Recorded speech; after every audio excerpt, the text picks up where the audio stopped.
The slap echoed before I even understood what had happened. My daughter froze, one small hand pressed against her cheek, her lip trembling. The room went silent. Then laughter, soft at first, then rolling, unashamed. My mother-in-law stood over her, the half-empty plate in hand. "You little brat," she hissed. "You're just as selfish as your father." The laughter grew louder. My wife looked down, pretending to fix her napkin. No one stopped her. No one moved. Something in me split quietly, like glass cracking beneath pressure.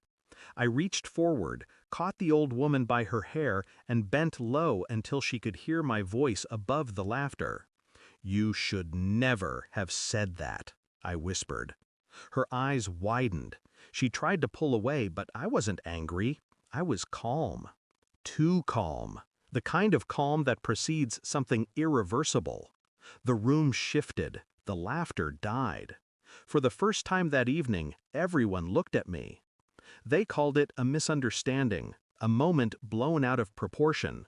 I apologized, publicly, calmly, respectfully, because rage is best served with restraint.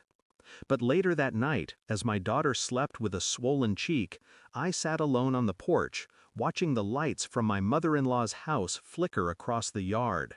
Something in those windows always felt wrong, too bright, too inviting, like a stage set for deceit. She'd always hated me, called me poor, unworthy, lucky to have married her daughter. But today's insult had been different. It wasn't just anger, it was familiarity. "You're just as selfish as your father." The phrase replayed like a needle caught on the same groove. How could she speak of my daughter's father with such venom, unless she wasn't talking about me? That thought lodged itself in my mind like a splinter. I went back inside, stared at the sleeping faces of my wife and daughter, and realized the truth might already be there, hidden, waiting. Over the next week, I watched, quietly, methodically. My wife avoided me. My mother-in-law called every night. Their conversations were short but tense. I listened from the hall, enough to catch the tone, never the words. At dinner, my daughter would ask innocent questions. "Daddy, why doesn't Grandma like you?" My wife would smile too quickly. "She's just old, sweetheart. Old, cruel, and careless." I found an old photo in my wife's drawer. My daughter as a newborn, cradled not by me, but by her mother and that woman. My wife's eyes were swollen, red. My mother-in-law was smiling, wide and proud, but not at the baby, at someone behind the camera. I turned the photo over, a date, a name scribbled in faint ink. "For you, Mom, we did it." The penmanship wasn't hers, it was my wife's. That night I swabbed the inside of my daughter's cheek while she slept, a quiet act of love, or madness. When the DNA report arrived, it was almost anticlimactic. A single page, black and white, simple, brutal. Probability of paternity, 0%. I sat at the kitchen table for hours staring at the numbers. No tears, no anger, just silence, a deep, surgical silence cutting through everything I'd built. I called my wife. "Come home," I said. "Bring your mother." When they arrived, I slid the envelope across the table.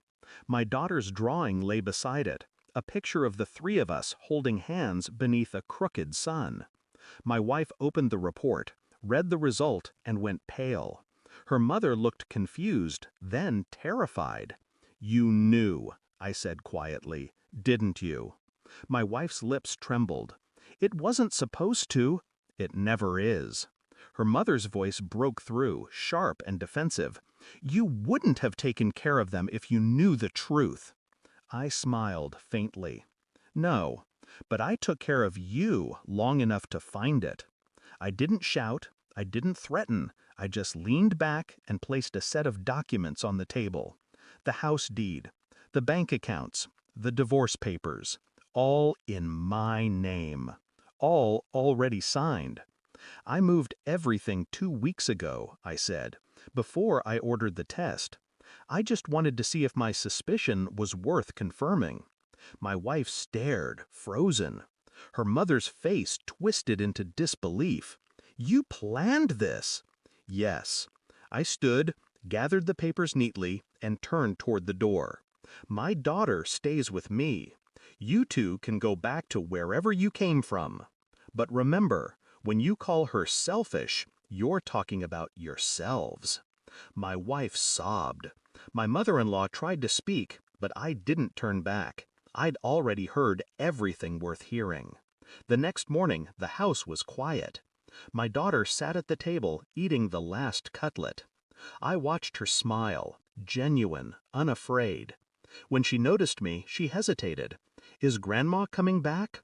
No, I said softly. She's not.